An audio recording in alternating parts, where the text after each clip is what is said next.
दोस्तों नमस्कार। स्वागत है आपका हमारे इस यूट्यूब मंच पर। दोस्तों, बगावत का धुआं जब अपने खेमे से ही उठने लगता है तो चाहे स्वरूप कोई भी हो, सत्ता और सिंहासन हमेशा खतरे में दिखाई देते हैं।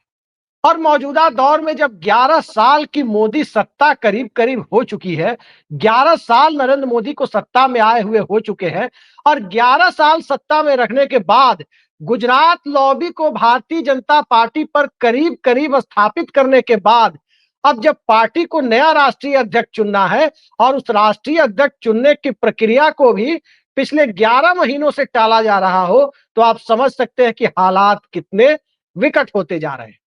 और इस हालात के पीछे कोई विपक्षी दल इंडिया गठबंधन नहीं है, कोई राहुल गांधी नहीं है, कोई अखिलेश यादव और तेजस्वी यादव नहीं है, कोई शरद पवार नहीं है, यहां तक कि अपने गठबंधन सहयोगी चंद्रबाबू नायडू और नीतीश कुमार भी नहीं है।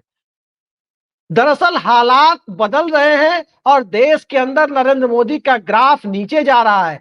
इस बात को सबसे पहले किसी ने महसूस किया है तो संघ ने महसूस किया है। और संघ जो महसूस कर रहा है, आमतौर पर संघ रिएक्ट करता नहीं है। नेतृत्व के सामने अक्सर थोड़ा सा सीना चौड़ा करने की कोशिश और फिर झुक जाने की प्रवृत्ति ये संघ में हमेशा से रही है। लेकिन अब बदलाव चूंकि सर पर खड़ा हो गया है, तो वहां पर संघ की दशा और दिशा क्या हो, ये बात मोहन भागवत ने अभी 2 दिन पहले पूरे देश के सामने रख दी है। भले ही गोदी मीडिया ने आपको नहीं दिखाया, लेकिन कार्यकर्ता विकास वर्ग द्वितीय के समापन में नागपुर में जहां पूरे देश की नजर जिस प्रकार से प्रचारित करने की कोशिश की गई कि अरविंद नेताम जो कांग्रेस के वरिष्ठ आदिवासी नेता हैं, वो उसी लाइन पर जैसे प्रणब मुखर्जी पहुंचे थे संघ के कार्यक्रम में, उसी तरह से वो पहुंच गए हैं। ये प्रचारित करने की जो कोशिश की गई, इन सब के बीच असल खेल तो मोहन भागवत के बयान से सामने आया। और जिस बयान को सब छुपा रहे थे, उसकी हकीकत और उस पूरे बयान को देखने सुनने के बाद और संघ के अंदर के सूत्रों से बात करने के बाद जब सारी बातें खुलकर सामने आती है, तो साफ दिखाई पड़ता है कि नरेंद्र मोदी के लिए आने वाला समय केंद्र की सत्ता में खुद को बनाए रखना बेहद मुश्किल भरा होने जा रहा है। आखिर कहा क्या है मोहन भागवत ने? मोहन भागवत ने दरअसल ऑपरेशन सिंदूर की बातें की।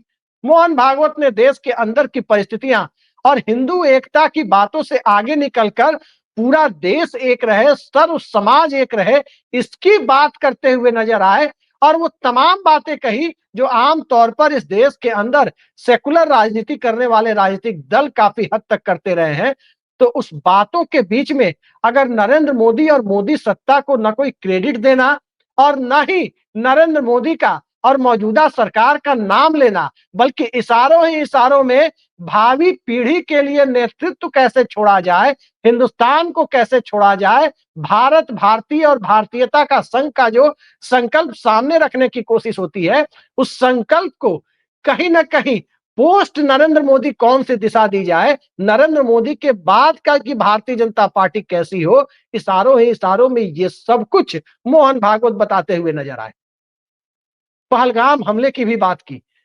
पहलगाम हमले के बाद ऑपरेशन सिंदूर और सेना में युद्ध में जो नई नई टेक्नोलॉजी का इस्तेमाल हो रहा है, वो सारी बातें कही। लेकिन सबसे बड़ी और मार्के की बात जो मोहन भागवत ने इसमें कही है, वो बात दरअसल यही कही है कि सब कुछ हुआ, समस्या तो मिटी नहीं, समस्या तो जस की तस है। और द्विराष्ट्र सिद्धांत को, टू नेशन थ्योरी को मानने वाले लोगों ने जो समस्याएं पैदा की है, उन समस्याओं के निराकरण के लिए आखिर किया क्या गया? ये सीधे सीधे नरेंद्र मोदी के 11 साल के नेतृत्व की ओर इशारा था कि आपने ऑपरेशन सिंदूर किया, आपने पाकिस्तान के आतंकी ठिकानों पर हमले किए, भारत की सेना ने हमले किए, सरकार ने सेना को मौका दिया, लेकिन समस्या तो जस की तस है। आज भी खबर आ रही है, आप सबने देखा होगा कि आज खबर जो आ रही है वो ये है कि स्टील्थ प्लेन जो दिखाई नहीं देता, गोपनीय तरीके से वार करता है, China J-35 stealth plane Pakistan को आधी कीमत पर देने जा रहा है। और पाकिस्तान दुनिया की चौथी कंट्री होगा स्टील्थ प्लेन की ताकत के मामले में। इन सब की तरफ दरअसल मोहन भागवत का इशारा था। और जब मोहन भागवत का इशारा इस तरफ था, तो स्वाभाविक है कि द्विराष्ट्र सिद्धांत की बात जब वो कर रहे थे, तो द्विराष्ट्र सिद्धांत की बात करने वाले लोगों में क्या बहुसंख्यक सांप्रदायिकता को बढ़ावा देने वाले लोग नहीं थे? और जब वो लोग थे तो क्या मोहन भागवत को इसकी जानकारी नहीं थी? निश्चित तौर पर जानकारी थी। लेकिन आज भारत बदल रहा है, आज परिस्थितियां बदल रही है, आज नौजवानों के बीच रोजगार का संकट खड़ा है। इस सारी परिस्थितियों के बीच में भारतीय जनता पार्टी के अंदर भी एक बड़ा खेमा ऐसा तैयार होता हुआ दिख रहा है, जो नरेंद्र मोदी के बाद का भारत कैसा होगा, भारतीय जनता पार्टी कैसी होगी, उस दिशा में सोच रहा है। और मोहन भागवत ने उसी दिशा में पहला इशारा कर दिया है। आखिर क्या जरूरत थी कि मोहन भागवत को अपने बयान में द्वितीय विश्व युद्ध के समय चर्चिल, मुसोलिनी और हिटलर का जिक्र करने की, चर्चिल को महिमा मंडित करने की क्या जरूरत थी मोहन भागवत को? आखिर वो इशारा किस तरफ कर रहे थे? किस तरफ मोहन भागवत इशारा कर रहे थे और कहना चाहते थे कि आखिर हो क्या रहा है? तो दरअसल भारतीय जनता पार्टी के अंदर परिस्थितियां कई रूप में बदल रही है। बीजेपी के अंदर जिस प्रकार से सिर्फ दो लोगों की सत्ता मौजूदा दौर में कही जाती है, दाता और पाता के बीच में भारतीय जनता पार्टी एक तरह से विभाजित, अंदर खाने विभाजित मुद्रा में दिखाई देती है, उसको मोहन भागवत ने सार्वजनिक तौर पर इशारों इशारों में पहली बार सामने लाने का काम किया है। और जब सार्वजनिक तौर पर पहली बार सामने लाने का काम किया गया तो ये परिस्थितियां बनी कैसे? भारतीय जनता पार्टी में कोई कांग्रेस से आता है, मुख्यमंत्री बन जाता है, कोई जनता दल से आता है, वो भी कर्नाटक में मुख्यमंत्री बन जाता है, कोई तृणमूल कांग्रेस से आता है, वो विपक्ष का नेता बन जाता है, कोई रिटायर्ड ब्यूरोक्रेट आता है और आधे दर्जन से ज्यादा मंत्रालय लेकर केंद्र में बैठ जाता है। तो क्या भाजपा के कार्यकर्ता जो संघ की पृष्ठभूमि से आए हैं, नमस्ते सदा वत्सले करते रहे हैं, तो क्या भारतीय जनता पार्टी के अंदर भी वो नमस्ते सदा वत्सले की भूमिका में ही रहेंगे? क्या वो दरी बिछाने का काम करेंगे और मंत्री बनेंगे रिटायर्ड ब्यूरोक्रेट? मुख्यमंत्री जो भारतीय जनता पार्टी के ताकतवर हैं, वो सत्ता चलाएंगे करीबी और अपने स्वजातीय नेताओं के साथ मिलकर। और जो मुख्यमंत्री संघ पृष्ठभूमि से लाए गए हैं, वो रबर स्टाम्प बनाकर गुजरात लॉबी के इशारे पर काम करने वाले बनाकर छोड़ दिए जाएंगे। और इन सब के बीच 75 साल की जो समय सीमा लाल कृष्ण आडवाणी, मुरली मनोहर जोशी के लिए तय की गई थी, क्या उस समय सीमा का पालन नरेंद्र मोदी नहीं करेंगे? ये सब सवाल एक साथ आकर खड़ा हो जाता है।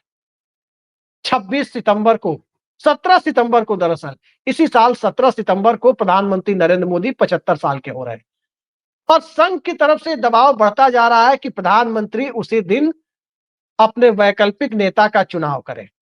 लाल कृष्ण आडवाणी से भी 2009 में 8 नवंबर आते आते नेता विपक्ष की कुर्सी ले ली गई थी।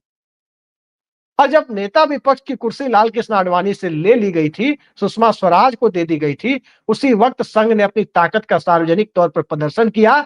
साथ साथ नितिन गडकरी को भी नागपुर से दिल्ली राष्ट्रीय अध्यक्ष बनाकर भेजा गया। लेकिन तब साल दूसरा था, तब भारतीय जनता पार्टी विपक्ष में थी, तब भारतीय जनता पार्टी लगातार 2 लोकसभा चुनाव हार कर असहाय बनी हुई थी और असहाय हो चुकी भारतीय जनता पार्टी पर संघ को अपनी ग्रिप मजबूत करने में दिक्कत नहीं हो रही थी। लेकिन आज जब भारतीय जनता पार्टी सत्ता में, तो क्या संघ के लिए बीजेपी के मौजूदा नेतृत्व को अपनी ग्रिप में लेना और अपने हिसाब से बदलाव कर देना क्या इतना आसान दिखाई देता? दरअसल इतना आसान रहता तो नरेंद्र मोदी आज प्रधानमंत्री पद पर नहीं होते। 4 जून 2024 को, यानी पिछले साल जब नतीजा आया था, तभी देश नया प्रधानमंत्री देख चुका होता। और तभी आप सबने देखा होगा कि 4 जून को नतीजा आता है और 48 घंटे के भीतर दिल्ली में एनडीए नेताओं की बैठक नरेंद्र मोदी बुलाते हैं और एनडीए नेताओं की बैठक में नरेंद्र मोदी को भाजपा की तरफ से अगला प्रधानमंत्री बनाने पर सहमति ले ली जाती है। नीतीश कुमार, चंद्रबाबू नायडू की बैठक बुलाने की जरूरत क्यों पड़ी थी? एकनाथ शिंदे को बैठक में बुलाने की जरूरत क्यों पड़ी थी? क्योंकि कायदे से जब एक दल को बहुमत नहीं मिलता तो सत्ता का नेतृत्व करने वाला दल पहले अपना नेता चुनता है और फिर सहयोगी दल के संसदीय दल की तरफ से समर्थन पत्र दिया जाता है। लेकिन यहां उल्टी गंगा बहाई गई। एनडीए के नेताओं की बैठक और फिर एनडीए के संसदीय दल की सामूहिक बैठक, और उस बैठक में नीतीश कुमार और चंद्रबाबू नायडू से प्रस्ताव और अनुमोदन कराया जाना कि नरेंद्र मोदी ही नेता होंगे। दरअसल ये सामूहिकता का और एनडीए के एकजुटता का प्रदर्शन नहीं, बल्कि भारतीय जनता पार्टी के अंदर से सवालों को उठने से रोकने के लिए एक ऐसी कवायद की गई थी जिसमें बीजेपी के ऊपर एनडीए के नेतृत्व के नाम पर नरेंद्र मोदी का नेतृत्व थोपा जा सके। और उस थोपे जाने की प्रक्रिया में संघ अपने आप को ठगा हुआ महसूस कर रहा था। आज की तारीख में जब ऑपरेशन सिंदूर के बाद तमाम तरह की ऐसी परिस्थितियां उभरी जिसमें अंतर्राष्ट्रीय स्तर पर नरेंद्र मोदी के नेतृत्व का इकबाल हिलता हुआ नजर आया, बड़ी हील हुज्जत के बाद आखिरी दौर में G7 की बैठक का न्योता कनाडा के प्रधानमंत्री की तरफ से दिया गया। 11 बार लगातार अमेरिकी राष्ट्रपति ने भारत के रुख से उलट जाकर भारत पाकिस्तान के बीच सीज फायर कराने का क्रेडिट खुद अब लेने की कोशिशें की, बल्कि लेते हुए नजर आए। और रूस की तरफ से भी यह कहा गया, राष्ट्रपति पुतिन के करीबी के द्वारा यह कहा गया कि अमेरिका की मध्यस्थता की वजह से भारत पाकिस्तान में सीज फायर हुआ। तो कहीं ना कहीं नरेंद्र मोदी को डिस्क्रेडिट करने की जो कोशिशें अंतर्राष्ट्रीय स्तर पर हुई, भारत के विरोध के बावजूद, चाहे एशियन डेवलपमेंट बैंक हो या अंतर्राष्ट्रीय मुद्रा कोष हो, इन सब जगहों पर भारत के रुख के विपरीत पाकिस्तान को मोटी रकम लोन के तौर पर, इसी दौर में जब टेरर फंडिंग की बात होती है, जब फाइनेंशियल एक्शन टास्क फोर्स की बात होती है, उसी दौर में पाकिस्तान को मोटी रकम अंतर्राष्ट्रीय वित्तीय संस्थाएं भारत के रुख के खिलाफ जाकर देते हुए नजर आई। तो साफ हो गया कि अंतर्राष्ट्रीय स्तर पर नरेंद्र मोदी के लिए मिल रहा जरूरी राजनीतिक ऑक्सीजन अब खत्म हो चला है। लेकिन क्या वह जरूरी राजनीतिक इक्वेशन, ऑक्सीजन, भाजपा और संघ के अंदर से भी खत्म हो चला है? अब हालात ऐसे ही बनते दिखाई दे रहे हैं, क्योंकि उत्तर प्रदेश में भारतीय जनता पार्टी का नेतृत्व चाह करके भी योगी आदित्यनाथ का रिप्लेसमेंट नहीं ढूंढ पा रहा। महाराष्ट्र में बड़ी जीत के बावजूद देवेंद्र फडणवीस के नाम पर ही मुहर लगानी पड़ रही है। बिहार में नीतीश कुमार से आगे देखने की घोषणा करने की सार्वजनिक हिम्मत बीजेपी नेतृत्व नहीं जुटा पा रहा है। और इन सब से आगे बढ़कर देखें तो जिन रबर स्टाम्प मुख्यमंत्रियों को जिन राज्यों में पर्ची से मुख्यमंत्री बनाया गया, उनसे अपेक्षित चुनावी नतीजे, खासकर राजस्थान और हरियाणा की बात करें तो लोकसभा चुनाव में अपेक्षित परिणाम लोकसभा में प्राप्त नहीं हुए थे। रही बात मध्य प्रदेश की, तो इन सब हालातों में मध्य प्रदेश तो नरेंद्र मोदी जब नहीं थे प्रधानमंत्री तब भी भाजपा के साथ खड़ा था। 1996 के लोकसभा चुनाव से लेकर अब तक अविभाजित मध्य प्रदेश हो या आज का मध्य प्रदेश छत्तीसगढ़ हो, वो भाजपा के साथ हमेशा से खड़ा रहा।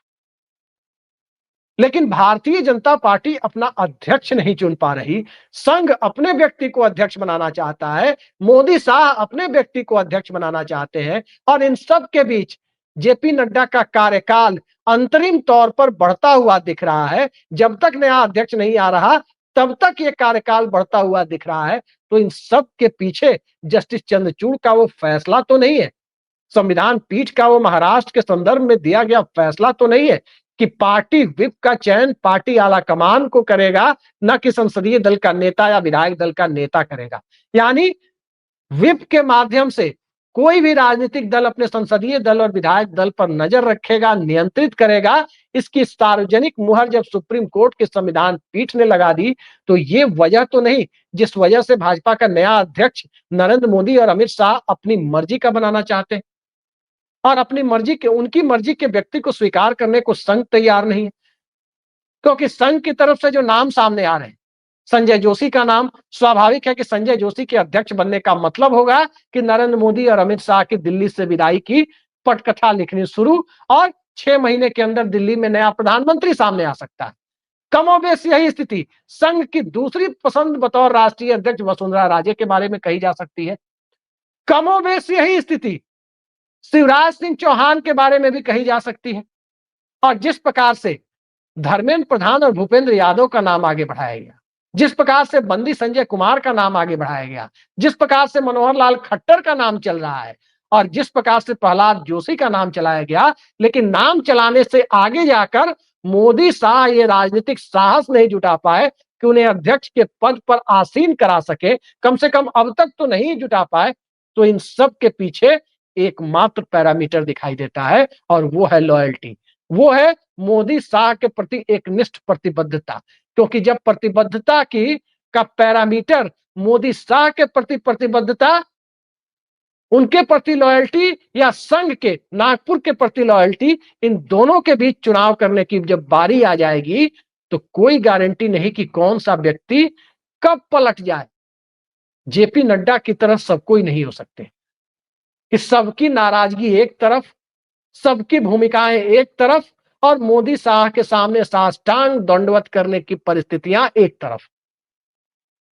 इन परिस्थितियों में राष्ट्रीय अध्यक्ष पद पर किसका आदमी बैठेगा, मोहन भागवत का जो इशारा है वो साफ जाहिर होता है कि जब अंतर्राष्ट्रीय स्तर पर सवाल उठ रहे हैं, भारत के अंदर से ऑपरेशन सिंदूर के बाद की परिस्थितियों पर लोग सवाल उठा रहे हैं, सेना के शौर्य की तारीफ करने के बावजूद सत्ता की भूमिका और ट्रंप के दावे के बीच की परिस्थितियों पर सवाल उठ रहे हैं, भारत की चाइना नीति पर सवाल उठ रहे हैं, तो इसके बीच मोहन भागवत यदि ये कहते हैं कि इन सब कवायद से आखिर हासिल क्या हुआ, समस्या तो मिटी नहीं, द्विराष्ट्र सिद्धांत की वकालत करने वाले लोगों ने समस्या बढ़ाई है, तो साफ जाहिर होता है कि संघ का रुख भले बदले ना बदले, भारतीय जनता पार्टी के उस खेमे को राजनीतिक ताकत देने का काम संघ कर रहा है जो नरेंद्र मोदी और अमित शाह के खिलाफ जाने के लिए कब से उद्वेलित दिखाई देता है, लेकिन अपेक्षित समर्थन और खासकर संघ के समर्थन के अभाव में 2014 से लेकर अब तक उसे अपने पांव खींचने पड़ रहे थे।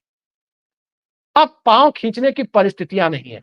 अब जाति जनगणना की बातें जब सामने आ रही है, जाति जनगणना को सैद्धांतिक रूप से कैबिनेट ने मंजूरी दे दी, संघ के चुनावी हिंदुत्व और भारतीय जनता पार्टी के चुनावी हिंदुत्व के बीच में जब एक नए तरह की लकीर खिंचती हुई नजर आई और नरेंद्र मोदी का व्यक्तित्व संघ से भी बड़ा है, ये दिखाने की कवायद चलने लगी, तो जब तक 272 का आंकड़ा अपने बूते हासिल था, तब तक संघ बोलना तो चाहता था, बोल नहीं पा रहा था।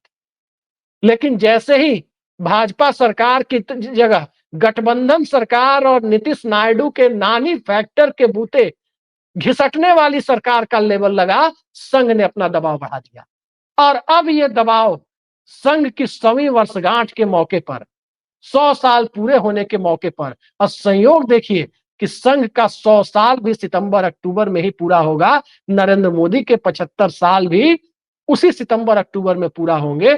तो उसी दरमियान सितंबर का महीना जिस तरह से भारत में अब दिखाई दे रहा है कि संघ या अपनी चलाएगा या मोदी शाह अपनी सत्ता की उम्र को लंबी करेंगे, ये देखने वाली बात जब अब होती जा रही है, तो इन सब के बीच और सारी चीजें जो भी हो, नरेंद्र मोदी और अमित शाह का भारतीय जनता पार्टी में समर्थन घटता जा रहा और घटे हुए समर्थन की सार्वजनिक अभिव्यक्ति संघ के इशारे पर होगी या भाजपा की कुलबुलाहट ही संघ के इशारे पर खुलकर सामने आएगी, इसके लिए थोड़ा वक्त दीजिए, क्योंकि अभी भारतीय जनता पार्टी के अध्यक्ष के चुनाव में सब कुछ साफ हो जाएगा कि क्या संघ अपने चिर परिचित अंदाज में सिर्फ आंखें दिखा करके पीछे हट जा रहा है, क्योंकि पीछे हटने में संघ को उस्ताद माना जाता है।